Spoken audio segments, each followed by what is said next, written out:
The hypnic jerk is that sudden full body twitch, often paired with a falling sensation, that jolts you right as you're drifting off. Researchers believe it may happen because as your brain transitions toward sleep, it briefly misreads your muscles relaxing as an actual sensation of falling, triggering a last second reflexive jerk to catch yourself. It's experienced by the majority of people at some point and is considered completely normal, though it happens more often during periods of stress, caffeine intake, or sleep deprivation. The technical term for it is a sleep start, and researchers have found that anxiety and irregular sleep schedules both seem to increase how frequently these jerks occur, which is part of why they tend to cluster during especially busy or stressful stretches of life. Sleep paralysis happens when your mind wakes up before your body does, leaving you briefly conscious but completely unable to move, since REM sleep naturally paralyzes your muscles to stop you from acting out dreams. It's often accompanied by vivid, frightening hallucinations, and cultures around the world have independently developed folklore to explain it. In English speaking countries, it was historically called being visited by the old hag, while other cultures have their own strikingly similar explanations for what is, at its core, the same basic neurological event. That cross cultural consistency is genuinely striking to researchers. Largely unconnected societies, separated by oceans and centuries, independently arrived at remarkably similar folklore to explain what turns out to be a shared, universal quirk of human sleep architecture. Exploding head syndrome sounds far more dramatic than it actually is, a sudden perceived loud noise, like an explosion or gunshot, that seems to occur inside your head right as you're falling asleep, despite there being no actual sound at all. It's painless, though genuinely startling, and it was first documented in medical literature by neurologist Silas Weir Mitchell back in 1890, though it wasn't officially classified as a recognized sleep disorder until 2005. Researchers have found it's especially common among people who also experience sleep paralysis, suggesting the two phenomena may share some underlying cause. One study even found reports of exploding head syndrome dating back to a dream account written by the philosopher Rene Descartes in 1619, suggesting people have been experiencing this strange phenomenon for centuries, long before anyone had a name for it. Sleepwalking involves performing complex behaviors, walking, moving objects, sometimes even holding conversations, while still deeply asleep, typically during the deepest stages of non REM sleep rather than during dreaming itself. It's especially common in children who tend to outgrow it as their sleep architecture matures, and episodes are rarely remembered afterward, since the parts of the brain responsible for forming new memories are still largely offline during deep sleep.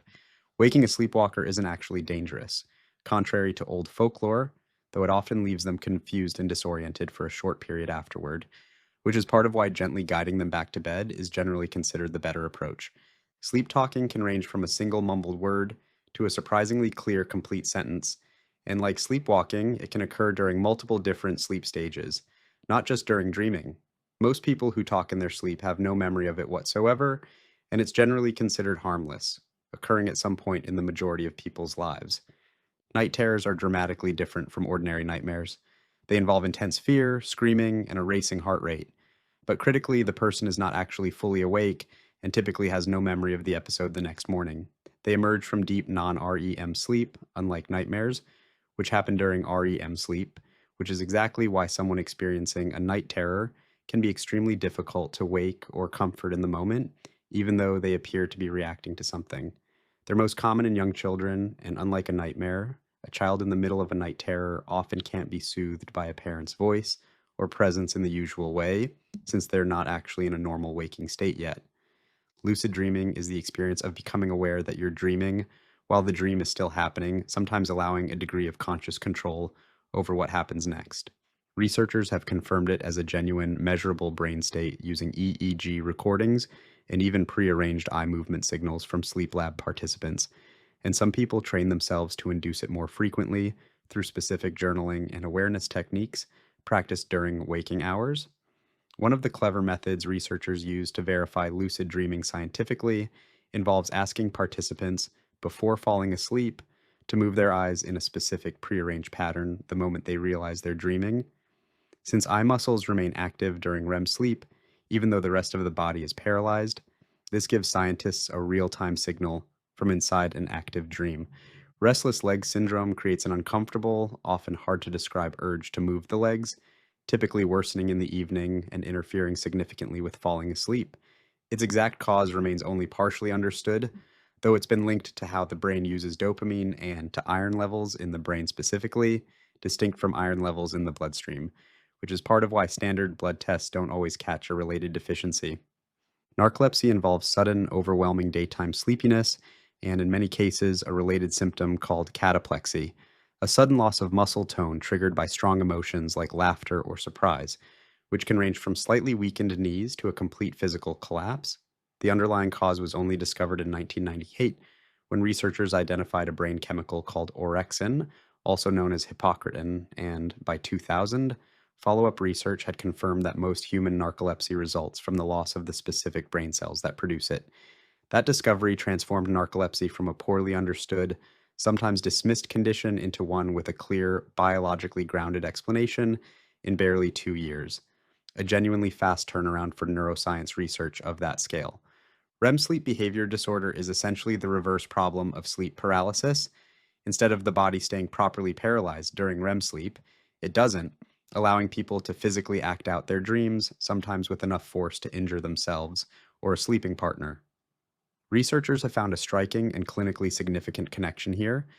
This disorder can appear years, even decades, before the onset of Parkinson's disease in some patients, making it one of the earliest known warning signs of that condition currently identified in medicine.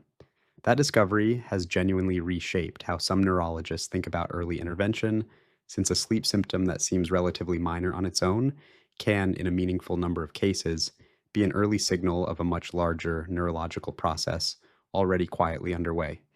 Cataphrenia is an unusual condition involving prolonged groaning sounds during exhalation while asleep, often mistaken by bed partners for snoring, though it's a distinctly different phenomenon involving breath holding followed by a slow groaning release. It's generally not dangerous, though it can definitely disrupt a partner's sleep more than the person actually experiencing it. Bruxism or teeth grinding frequently happens during lighter stages of sleep and is often linked to stress, anxiety, or an irregular bite alignment. Over time, it can wear down tooth enamel and contribute to jaw pain, which is exactly why dentists frequently notice unreported bruxism, simply from the visible pattern of wear on a patient's teeth during a routine checkup. Hypnagogic hallucinations are vivid, dreamlike sensory experiences, visual, auditory, or even tactile, that occur specifically while falling asleep, distinct from an actual dream since the person remains partially aware they're not fully asleep yet. They're considered a normal experience for many people, though they tend to occur more frequently during periods of sleep deprivation or significant stress. False awakenings involve dreaming that you've woken up and started your normal morning routine, only to actually wake up afterward and realize the entire sequence was itself part of the dream.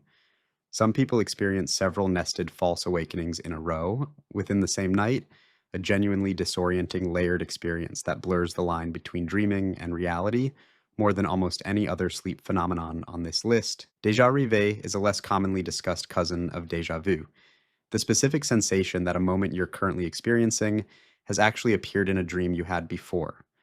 Unlike déjà vu, it's harder for researchers to study directly, since there's rarely any way to verify whether the remembered dream genuinely occurred as described, or whether the sense of familiarity was constructed after the fact.